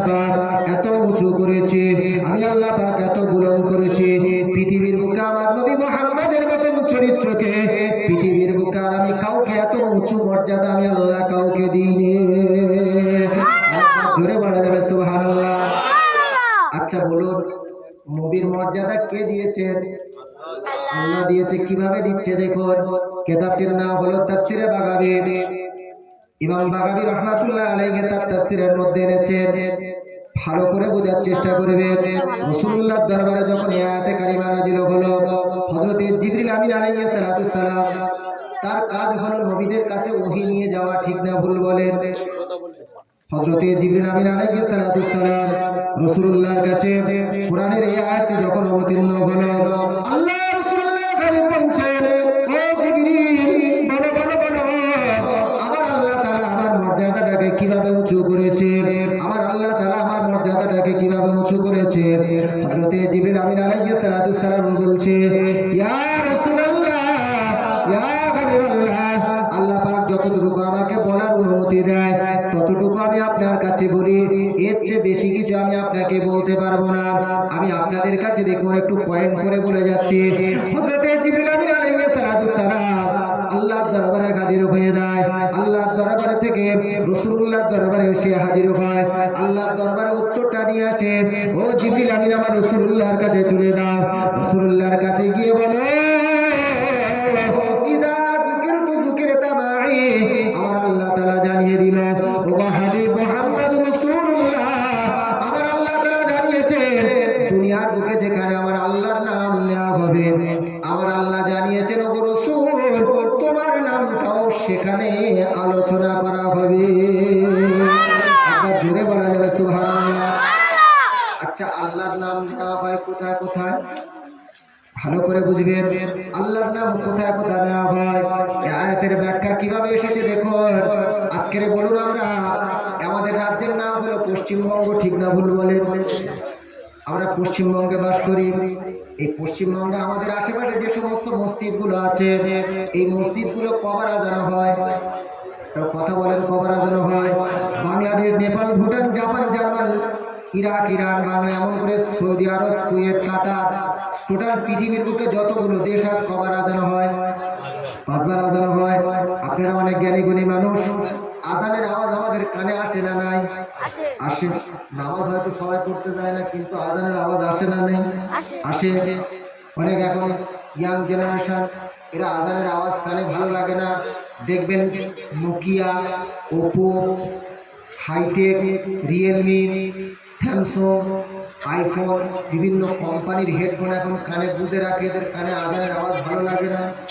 ভালো হচ্ছে গিয়ে অরিজিৎ সিং, কুমার শানু, কোয়েল, পায়েল, মোয়েল যারা আছে এদের গান ভালো লাগে। কথা বলেন না, ভালো লাগে না? যে কয়েকদিন আগে একটা সিনেমা উঠেছে, সিনেমাটার নাম ঠিক মনে পড়ছে না, যাই হোক, হ্যাঁ মনে পড়েছে, সিনেমাটার নাম হলো পুষ্পা। পুষ্পা পুষ্পা এই পুষ্পা সিনেমা ফেসবুক, হোয়াটসঅ্যাপ মানুষরা চালায় না? চালায় তো, তাদের প্রয়োজন অনুযায়ী চালায় না। এখন চালালেই দেখবেন বিজ্ঞাপনে। এখন সেখানে বিজ্ঞাপনে বলা হচ্ছে मैं झुकेंगा नहीं, বলে না मैं झुकेंगा नहीं। আচ্ছা, একজন মোমেন বান্দা সে বলতে পারবে আমি ঝুঁকবো না? যদি না ঝুঁকে আল্লাহ তাআলা সেজদা দিতে পারবে? তো কথা বলেন না, সেজদা দিতে পারবে? ইয়াং জেনারেশন বলছে मैं झुकेंगा नहीं, আর যদি না ঝুঁকো তো সেজদাটা দেবে কি করে? সেজদার মর্যাদা তুমি কি করে জানবে? জি, তোমার বাচ্চারা যারা নামাজ পড়ে তারা জানে সেজদার মর্যাদাটা কি। যে ব্যক্তি একবার নামাজের প্রতি মহব্বত করেছে, সে নামাজ না পড়লে যতই ঠান্ডা পড়ুক না কেন রাতের বেলা ঠিক মতন ঘুম আসে না। জোরে বলুন, জোরে হবে। এক নামাজের এত মহব্বত দেখবেন, রাসূলুল্লাহ বলেছেন মুরসিবিয়ানাকুম ইযা বালাগাল আতফালু সাবআ ওয়াদরিবু ইযা বালাগা 10, তোমাদের সন্তানদের বয়স যখন 7 বছর হবে তখন তোমরা নামাজ পড়ার কথা বলো। 10 বছর হলে নামাজ না পড়লে তাদেরকে পেটাও, তাদেরকে মারো। আচ্ছা বলুন, এমন কোনো গার্জেন আছে যে বলতে পারবে আমার ছেলে নামাজ পড়েনি বলে আমি পিটিয়েছি? শুধু বলছে খাওয়ার পরে মিষ্টি খাওয়া সুন্নাত, ছেলে নামাজ না পড়লে পেটানো এটা সুন্নাত, এটা তুমি জানো? এখন আবার ছেলে পুলে সব হাই জেনারেশন, মাল্টি ভোল্টেজ সব প্লেয়ার। এখন যদি ছেলেকে মারে, ছেলে বলবে ঘুরিয়ে, বাবা তুমি নামাজ পড়ো, নামাজ পড়ার কথা বলছো, বলবি না? এবার কারখানা ভালো হলে তবে কোম্পানির প্রোডাক্ট মাল ভালো হবে তো, কোম্পানি ভালো না হলে প্রোডাক্ট ভালো হবে? এখন 100 বিয়েতে আপনাদের এলাকা হচ্ছে কি জানি না, 100টা বিয়ের মধ্যে 70টা বিয়ে বাড়িতে গান বাজনা হচ্ছে। আপনাদের এলাকা হয়? ডাল মে কুছ কালা কালা है শস্যের ভিতরে ভূত সব জায়গায় ঢুকেছে জি। আচ্ছা বলুন, রাসূলুল্লাহ বলেছেন নিকাহু ইন সুন্নতি ফামান রাগিবা আন সুন্নতি ফালাইসা মিন্নি। বিবাহটা হলো সুন্নাত, যে ব্যক্তি সুন্নাতটা তার সামর্থ্য থাকা সত্ত্বেও করলো না সে তাহলে আমার দলভুক্ত নয়। আচ্ছা, সুন্নাত জিনিস পালন করার ক্ষেত্রে যদি গান বাজনা দিয়ে চালু হয়, আচ্ছা এই বিবাহতে ভালো ভালো কিছু আশা করা যাবে? সন্তানাদি ভালো হবে বলে আশা করা যাচ্ছে? আমার ইয়াং জেনারেশন ছেলের বন্ধুরা ফোন করেছে, তুই খিরবিটেতে অর্থ টাকা পেলে আমাদের মদ খাওয়া টাকা দিবি না? অবস্থা বুঝতে পারছি, পার্টি করছে মদের। আল্লাহ হেফাজত করুন জি, আল্লাহ হেফাজত করুন। সেজদার গুরুত্ব সম্পর্কে বলছিলাম, ছোট্ট করে একটা কথা বলি শুনুন। পৃথিবীর বুকে একটা নবী এসেছে, নবীটির নাম হলো হযরত নবী মুসা। নাম শুনেছেন? এবার গ্রামের চাচা মুসা বা গ্রামের দাদা মুসা, গ্রামের কাকু মুসা, তার কথা বলছি না। পৃথিবীর বুকে একটা নবী এসেছে, নবীটির নাম হলো মুসা। নবীর নাম শুনেছেন? তো কথা বলেন না কেন? নবী মুসার নাম শুনেন? পবিত্র কোরআনের ভিতরে মাত্র 25 জন, আমি বলেছি তথ্য বলবো, টোটাল কোরআনের ভিতরে মাত্র 25 জন নবীর নাম এসেছে। কতজন? 25 জন। টোটাল কোরআনের ভিতরে 25 জন নবীর নাম এসেছে। এই 25 জন নবীর মধ্যে সবচেয়ে বেশি যে নবীটির নাম এসেছে সেটা হলো হযরতে মুসা আলাইহিস সালামের নাম। জোরে বলুন। মুসা আলাইহিস সালাম কিন্তু খুব সাহসী নবী ছিল, খুব সাহসী নবী। ভালো করে বুঝেন। একদিন মুসা আলাইহিস সালামের গ্রামের দুজনের মধ্যে ঝগড়া হচ্ছিল। মুসা আলাইহিস সালাম দেখলেন একজনের দোষ, সেখানে হাজির হলো, যার দোষ দেখতে দিয়ে এক খড় মেরে তো সংসার হয়। এত রাগ ছিল মুসা নবী, ভালো করে বুঝলেন, এত রাগ ছিল মুসা নবীর। একদিন মুসা নবী আল্লাহর কাছে বলছে, আল্লাহ আপনি যদি মুসা হতেন, আল্লাহর বলছে সরাসরি, আল্লাহ বলছে, আল্লাহ আপনি যদি মুসা হতেন আর আমি যদি মুসা যদি আল্লাহ হতাম, আপনি আমার কাছে কি চাইতেন? আল্লাহ বলছে, আরে মুসা আমি কেন মুসা হতে যাব? বলে আমি তো মুসা হতে পারবো না। আল্লাহ বলছে, আমি কেন মুসা হতে যাবো? বলে ধরুন না, যদি আপনি মুসা হতেন আর আমি যদি আল্লাহ হতাম, আপনি আমার কাছে কি চাইতেন? মানে কেরাম নবী, বুঝতে পারছেন তো? সরাসরি পবিত্র কোরআন বলছে, আমি আবুল কালাম বলছি না। আর আপনার বাড়িতে যে কোরআন আছে, এই কোরআন খুলে দেখবেন, পবিত্র কোরআনের পারা নাম্বার 6, পৃষ্ঠা নাম্বার 3, সূরার নাম সূরাতুন নিসা, আয়াত নাম্বার 164। আল্লাহ পাক বলছে, ওয়া কাল্লামাল্লাহু মুসা তাকলিমা।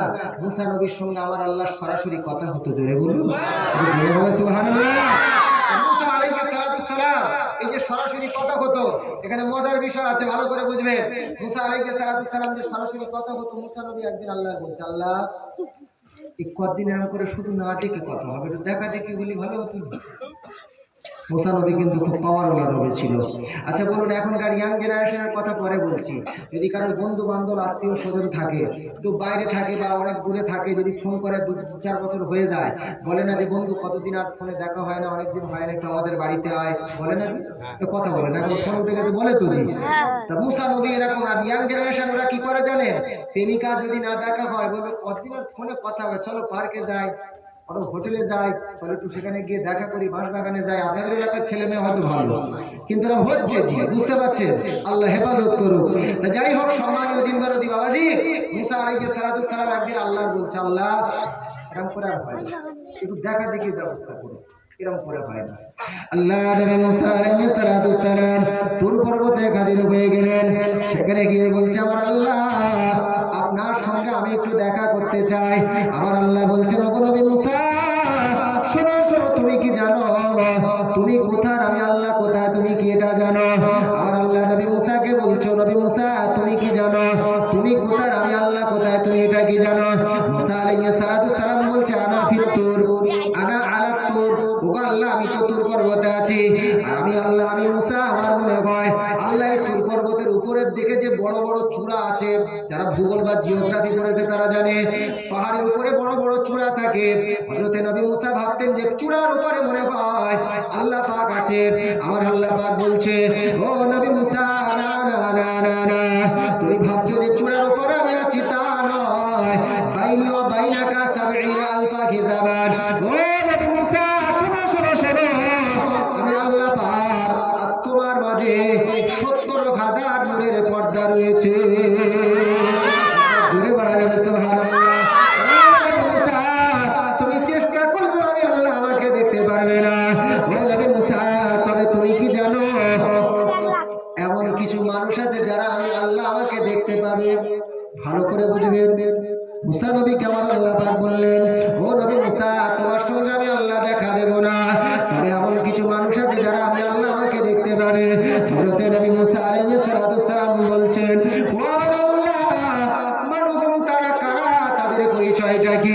আল্লাহ আপনি তাদের পরিচয়টা দিন যারা আপনাকে দেখতে পাবে। এই সময় নবী মুসা আলাইহিস সালাম আমার আল্লাহ পাক বলছে সাতাতি উম্মাতা হাবিবি, সাতাতি উম্মাতা হাবিবি। ও নবী মুসা তুমি শোনো, শেষ জামানায় একজন নবী আসবে, নবীটির নাম হবে মুহাম্মদুর রাসূলুল্লাহ, যাকে আমি আল্লাহ ভালোবেসে হাবিব নাম দেব।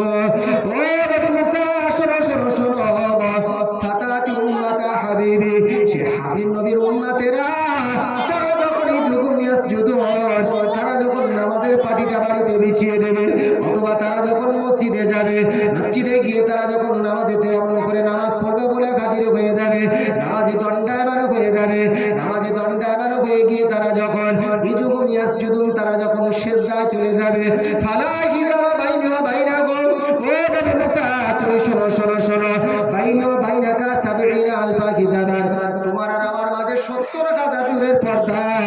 শেষ জামানার নবীর উম্মতেরা তারা যখন সিজদায় চলে যাবে, এই সিজদাতে তখন আমি আল্লাহ আর শেষ জামানার উম্মতের মাঝে ফালা হিজাবা বাইনাকুম, তাদের মাঝে আর আমি আল্লাহ আমার মাঝে কোনো পর্দা থাকবে না।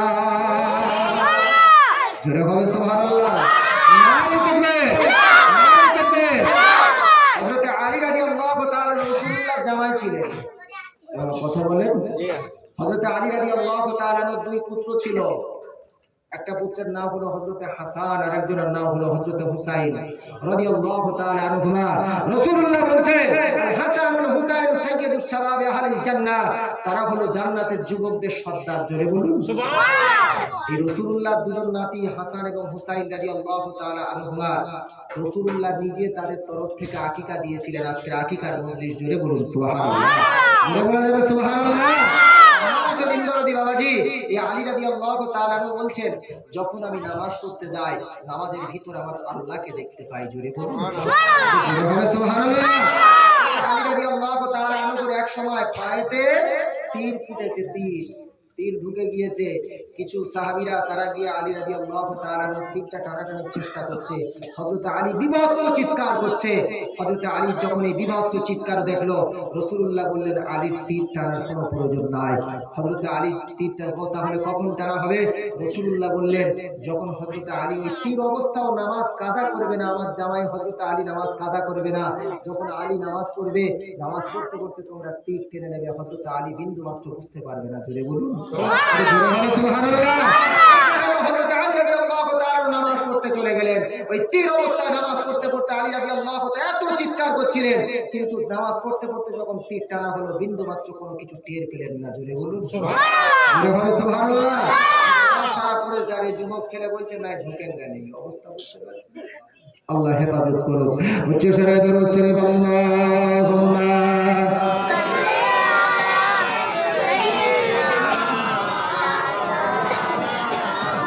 وعلى آل سيدنا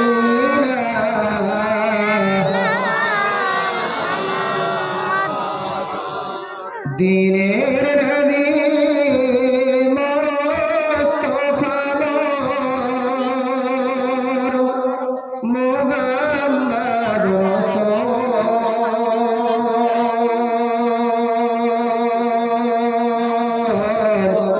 কোন জাহানের অন্ধকারে তুমি আলোর ফল, জানি আমি রাসূলুল্লাহ নাই গো ভুবনে,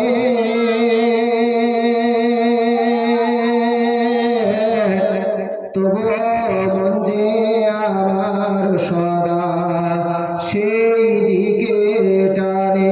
আল্লাহুম্মা সাল্লি আলা সাইয়্যিদিনা ওয়া আলা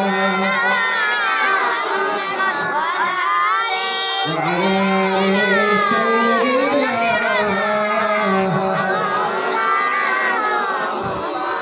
সম্মানিত শ্রোতাবৃন্দগণ, আমি আপনাদেরকে বোঝাতে চাচ্ছিলাম রাসূলুল্লাহর মর্যাদা আমার আল্লাহ কত দিয়েছে আপনাদের আপনাদের মনে আছে আমি আপনাদেরকে বলছিলাম একটু আমার ওয়াজ বোঝার চেষ্টা করেন। আমি আপনাদেরকে বলছিলাম আমরা যে সমস্ত মসজিদের আযানগুলো শুনতে পাই এই আযান দিনে কবার দেয় কথা বলেন? পাঁচবার। আল মুয়াজ্জিন ইউনাদু লিস-সালাতি ফি কুল্লি ইয়াউমিন খামসা মাররাত। 5 টাইমস আল মুয়াজ্জিন 5 টাইমস আযান দেয়, ঠিক না ভুল কথা বলেন? আচ্ছা আপনারা অনেক জ্ঞানী মানুষ, আযানের যা ফার্স্ট সেন্টেন্স অফ দা আযান, আযানের প্রথম বাক্য হলো আল্লাহু আকবার আল্লাহু আকবার, Allah is the greatest, Allah is the greatest, Allah ভাই মহান।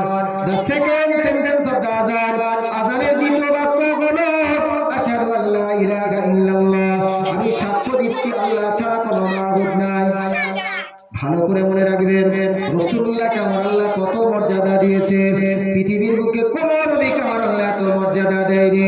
যে নবীর উম্মত করে আমার আল্লাহ পাক আমার আপনাকে বিনা অ্যাপ্লিকেশনে বিনা দরখাস্তে সেই নবীর উম্মত করে আমার আল্লাহ সৃষ্টি করেছে।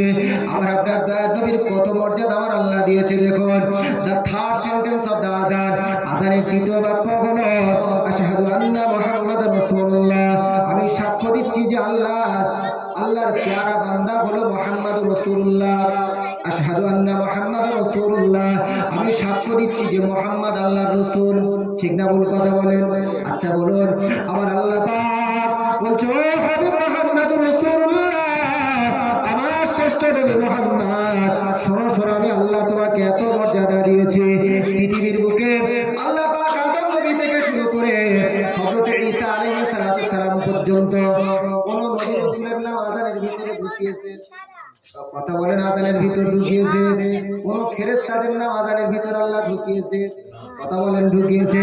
আর আল্লাহ তাআলা বলছেন ও নবী মুহাম্মদুর রাসূলুল্লাহ, কিয়ামত পর্যন্ত পৃথিবীর বুকে মসজিদগুলো থেকে আযান হবে, এই আযানের ভিতর আমি আল্লাহ আমার নামটা যেমন রেখেছি, আল্লাহর নাম আযানের ভিতরে নেই না আছে?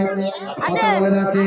আর আল্লাহ পাক বলছে ও নবী মুহাম্মদ, আযানের ভিতর আমি আল্লাহ যেমন আমার নামটা রেখেছি, ও নবী মুহাম্মদ, আযানের ভিতর আমি আল্লাহ তোমার নামটাও জুড়ে দিয়েছি। কিয়ামত পর্যন্ত পৃথিবীর মানুষেরা আমি আল্লাহ আমার নামটা যেমন উচ্চারণ করবে, ও নবী মুহাম্মদ, তারা ওই আযানের ভিতরে তোমার নামটাও তারা উচ্চারণ করবে। জোরে বলা যাবে সুবহানাল্লাহ? জোরে বলা যাবে সুবহানাল্লাহ? আচ্ছা বলুন, এটা তো হলো আযান। নামাজের ভিতরে আমরা আত্তাহিয়াতুর বইতে বসি, কথা বলেন অনেকের হয়তো মুখস্থ না, ইয়াং জেনারেশন এখন টুনির মা গান, কাওনা প্যার হ্যাঁ, দিল তো পাগল হ্যাঁ, আবি যাবে যত গান আছে সব মুখস্থ। কিন্তু যদি সূরা ফাতিহা পড়তে বলেন অনেক ছেলে মেয়ে বলবে 17 জায়গা ভুল করবে, কিন্তু একটা গান জিজ্ঞেস করলে 3টে গান শোনাবে। কথা বলেন রাসূলুল্লাহ বললেন শেষ জামানায় দিন ব্যতীত মানুষকে শিক্ষা দেওয়া হবে। রাসূলুল্লাহ বললেন তোমরা ঠিকঠাক আমল করতে থাকো, আরে মুসলমান শুনলো তোমরা টিকটক করতে থাকো। এখন ছেলেপুলেরা সব টিকটক করেন, বাড়ির বউরা পর্যন্ত তারা শাড়ি পরে টিকটক করছে, অনেকে আবার শাড়ি অর্ধেকটা খুলে করছে। আল্লাহ হেফাজত করুন। বাস্তব কথা বলছি যে খারাপ ভাববেন না। পরের বছর আমার দাওয়াত দেওয়ার দরকার নেই জি, আমি যেখানে যাই সমাজের বাস্তব চিত্র তুলে ধরি জি। বর্তমানে আমি বনমালীপুর সিনিয়র মাদ্রাসায় একজন সরকারি টিচার, দাওয়াত না হলেও রিজিকের ব্যবস্থা আল্লাহ পাক করেছে জি। বাস্তব কথা বলছি জি, বলতে বড় কষ্ট লাগে যে রাসূলুল্লাহর মর্যাদা কে দিল? কথা বলেন আল্লাহ দিয়েছে, দেয়নি? সেই রাসূলুল্লাহর উম্মত হওয়ার জন্য কিছু নবীরা পর্যন্ত আল্লাহর দরবারে অ্যাপ্লিকেশন করেছিল, কিন্তু আমরা বিনা অ্যাপ্লিকেশনে আল্লাহ পাক আমাদেরকে সেই নবীর উম্মত বানিয়েছেন। জোরে বলুন পৃথিবীর বুকে আমার রাসূলুল্লাহ, আমার রাসূল আসার পূর্বে একটা নবী এসেছিল, নবীটির নাম হলো হযরত ঈসা আলাইহিস সালাম। নাম শুনেছেন? তো কথা বলেন ঈসা নবীর নাম শুনেননি? ঈসা আলাইহিস সালাম কিন্তু বিনা বাপে এসেছিল দুনিয়ায়, জানেন? তার মার নাম হলো মারিয়াম। এই মারিয়ামের নামে আল্লাহ পাক কোরআনে একটা সূরাও দিয়েছে। জোরে বলুন, জোরে বলা যাবে সুবহানাল্লাহ। ঈসা নবী আল্লাহর দরবারে দোয়া করেছিল, আল্লাহ পাক আপনি যদি আমাকে শেষ জামানার নবীর উম্মত করে সৃষ্টি করতেন। আমার আল্লাহ বলল ঈসা নবী তোমার দোয়াকে আমি আল্লাহ কবুল করে নিলাম। ঈসা আলাইহিস সালাম শেষ জামানায় নবী হয়ে আর আসবে না, আমার আপনার দয়ার নবীর উম্মত হয়ে আসবে। জোরে বলা যাবে সুবহানাল্লাহ। ঈসা আলাইহিস সালাম এসে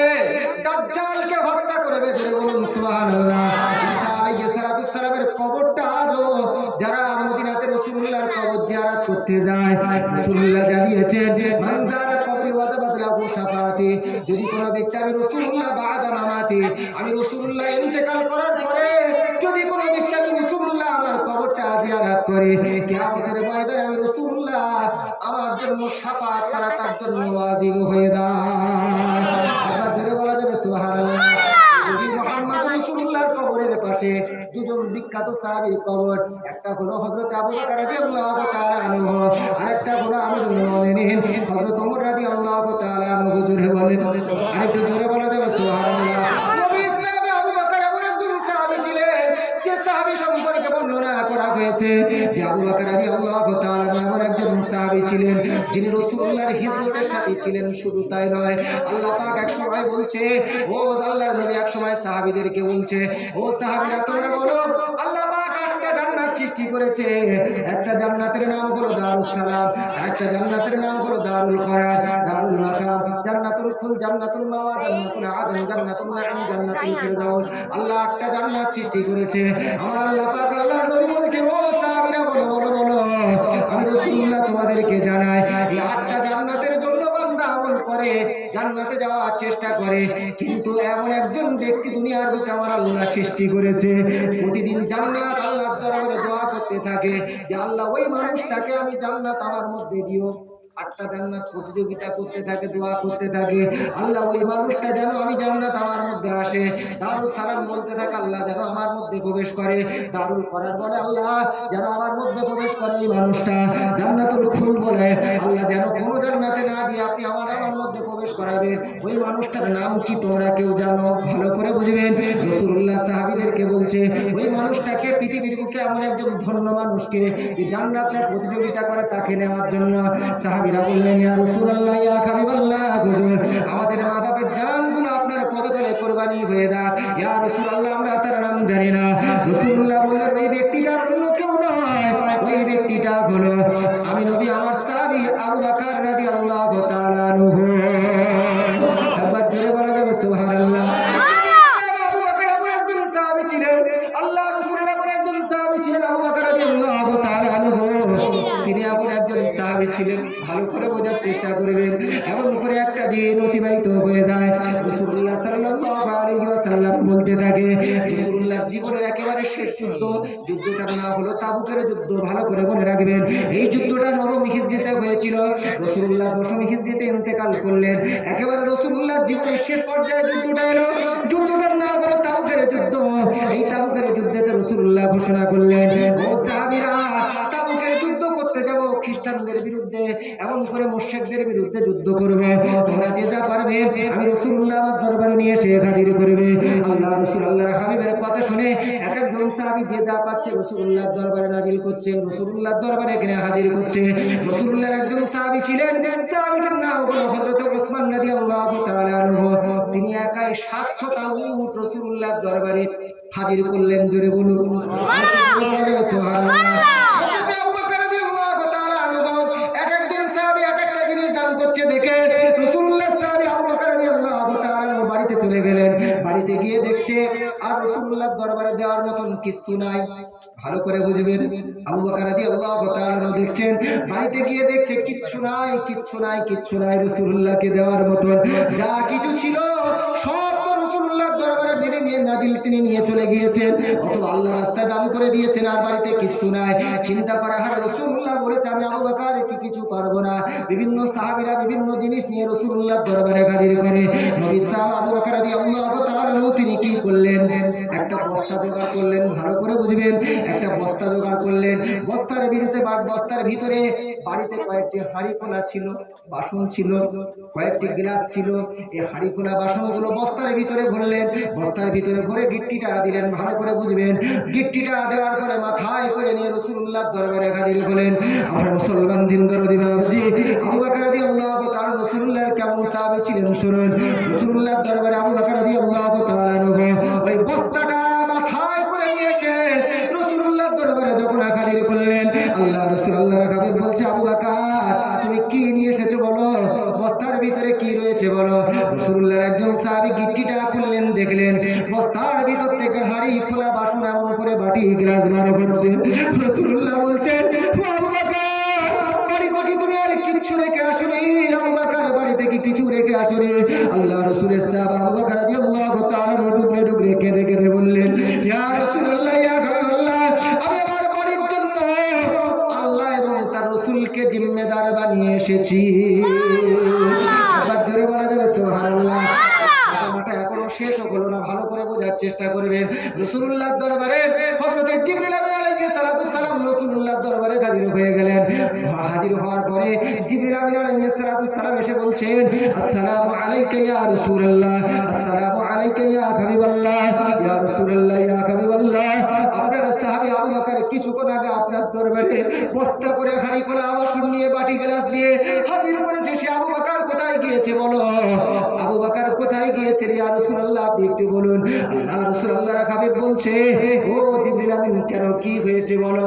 হযরত জিবরিল আমিন আলাইহিস সালাম বলছে, ইয়া রাসূলুল্লাহ, আপনার সাহাবী আবু বকরকে আপনি একটু হাজির করেন। আবু বকরকে আমার আল্লাহ স্বয়ং আসমান থেকে সালাম পাঠিয়েছে। জোরে বলা যাবে সুবহানাল্লাহ। নবীর পাশে কার কবর বুঝতে পারছেন তো? এই নবীর ভালোবেসেছিল কারা? নবীর সাহাবীরা, ঠিক না ভুল কথা বলেন? আমরা ভালোবাসতে পেরেছি ঠিক মতো? কয়েকটি কথা বলবো, খারাপ লাগবে না তো? জি, আল্লাহর রাস্তায় ক্ষমা করবেন। এখন বর্তমানে সেই রাসূলুল্লাহর ভালোবাসা ছেড়ে দিয়ে কোরআন বলছে, লাকাদ কানা লাকুম ফি রাসূলিল্লাহি উসওয়াতুন হাসানাহ।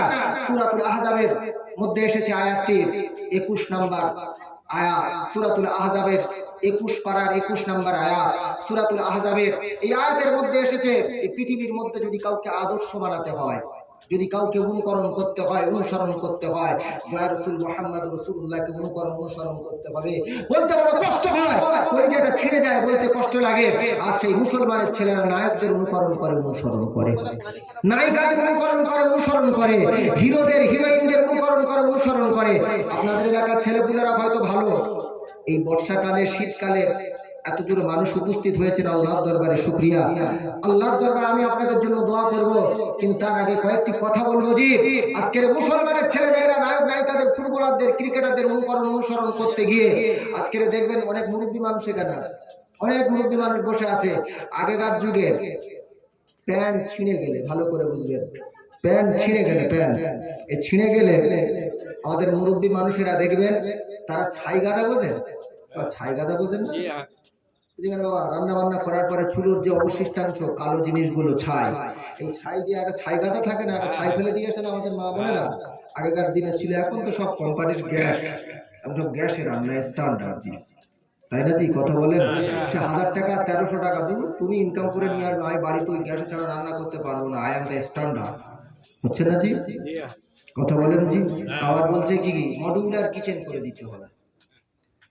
যাই হোক, বাবনরা অনেক স্ট্যান্ডার্ড এসেছে, ভালো জিনিস, কিন্তু সন্তানদের লালিত পালিত করতে গেলে যে আদৌ অনুকরণ করতে হবে, এই মা বোনরা যদি সেটা সন্তানদেরকে শেখায়, অনেক মা বোনেরা আগে দেখতেন, খারাপ ভাববেন না জি, অনেক মা বোনেরা আগে নামাজ পড়তো, নামাজের পার্টিতে 2 বছরের বাচ্চা, তাকে শেখাতে হয়নি, 2 বছরের বাচ্চা মা নামাজ পড়ছে দেখে সেও ওই নামাজের পার্টির পাশে বসে সেও নামাজ পড়ছে, আল্লাহর দরবারে সিজদা করছে। জোরে বলুন সুবহানাল্লাহ।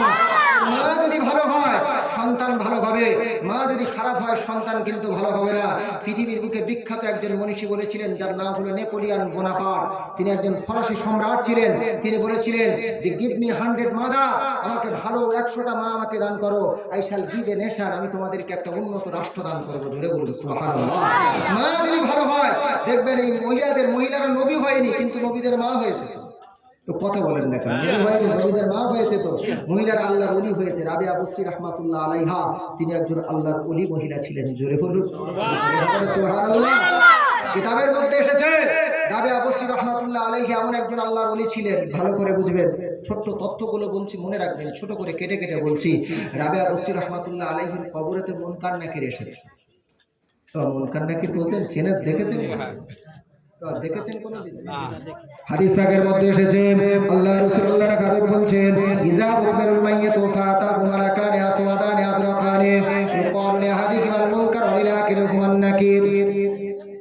মুনকার নাকির এত কুৎসিত দেখতে হবে আর নীলা বর্ণের চক্ষু হবে, তাদের দেখলেই আপনাকে ভয় লেগে যাবে।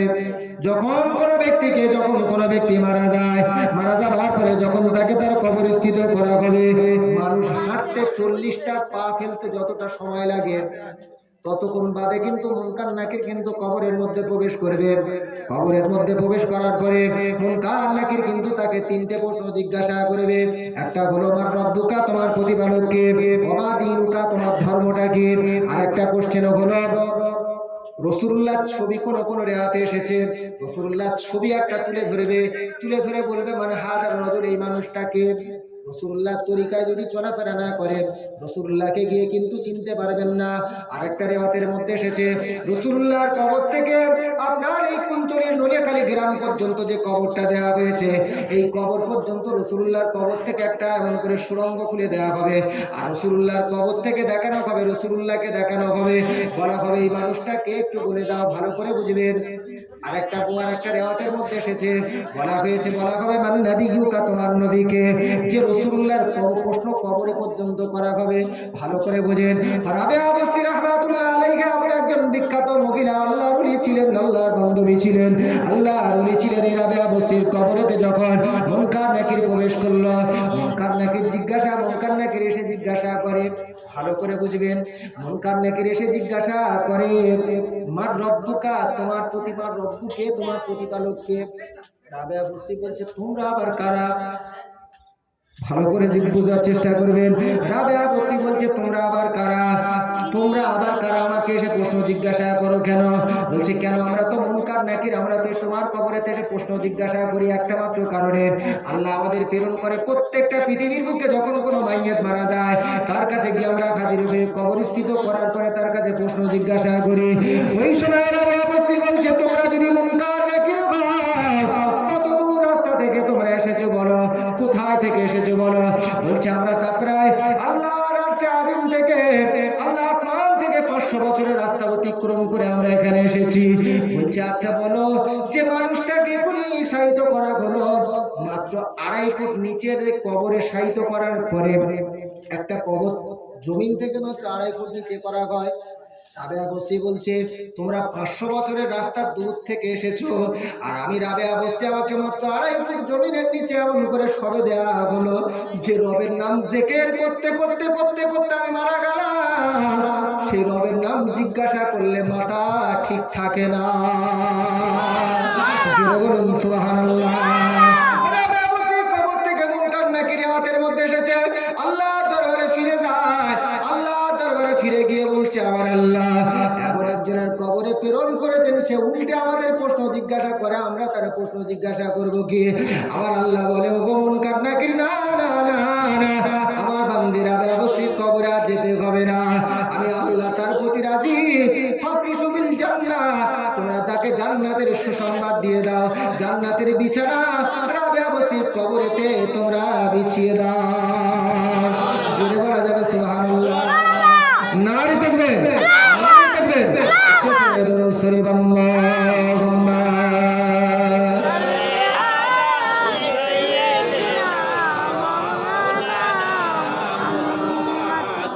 ওয়া আলা আলি সাইয়্যিদিনা।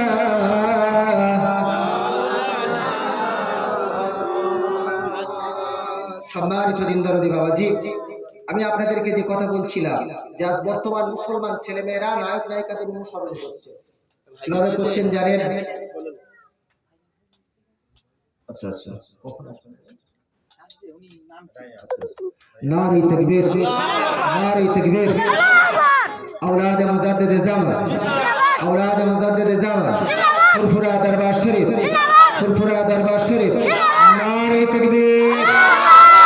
সম্মানিত দিনদারদি বাবাজি, আচ্ছা বর্তমানে আমাদের বাচ্চাচারা, আমি বললাম আমাদের বাচ্চাচারা আগেকার প্যান্টগুলো ছিঁড়ে গেলে ছাই গাদায় ফেলে আসতো না, আর আবার অনেক মেয়েগুলো নেতা করতো, নেতা মানে হাইটাই ধরতো।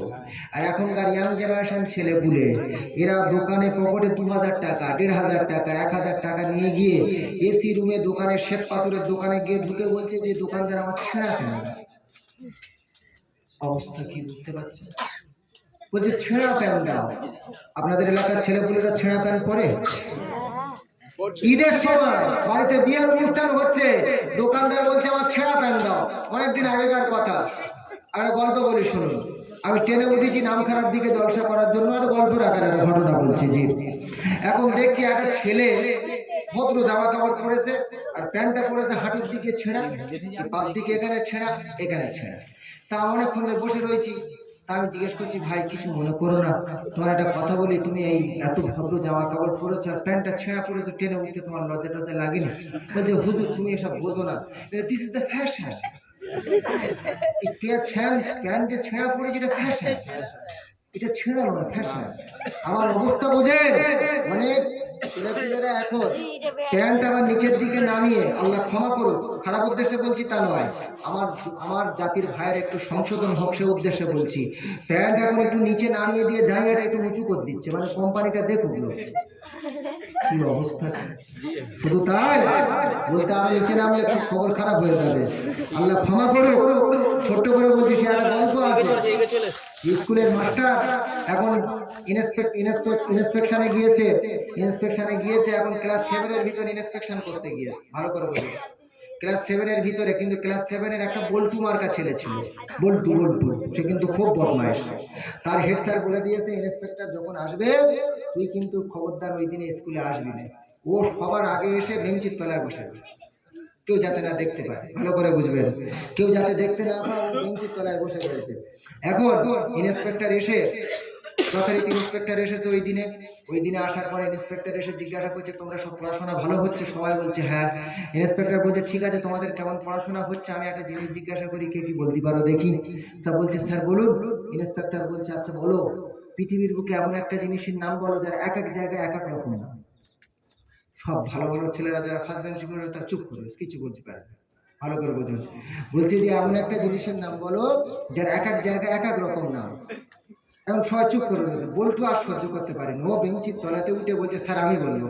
আর যে ইন্সপেক্টরের পাশে যে হেডমাস্টার দাঁড়িয়েছিল, ও মনে করে ওই গেল মান সম্মান আমার খাইয়ে দেয়, বুঝতে পারছেন, খুব চাপে আছে হেডমাস্টার। এখন ইন্সপেক্টর দেখতে পেয়ে বলছে, হ্যাঁ বলো, তুমি বলো না, অসুবিধা নেই। পিছনে বেঞ্চির ছেলে বলছে, মানে তো ভালো। বলছে, স্যার আমি বলছি, আপনি খারাপ ভাববেন না, সেটা হলো এটার নাম, এখন দেখাচ্ছে, বলছে স্যার এটার নাম কিন্তু চুল। কি বলছে? এটা মাথায় থাকে, বল্টু বলছে এটার নাম চুল। বলছে ঠিক তার 4 আঙুল নিচে চলে যান। যাও, আমাদের হুজুর কেবলা এসে গেছেন, আপনাদের সম্মুখে ওয়াজ নসিহত করবেন। একবার জোরে তাকবীর দেন, নারে তাকবীর, নারে তাকবীর। আওলাদে মুজাদ্দিদ জিন্দাবাদ, আওলাদে মুজাদ্দিদ জিন্দাবাদ, নারে তাকবীর। যাই হোক, আপনাদের সম্মুখে যারা এখন চতুর্দিকে ছড়িয়ে ছিটিয়ে রয়েছেন, মেহেরবানি করে চতুর্দিকে ছড়িয়ে ছিটিয়ে না থেকে সকলে পবিত্র মজলিসে এসে বসুন।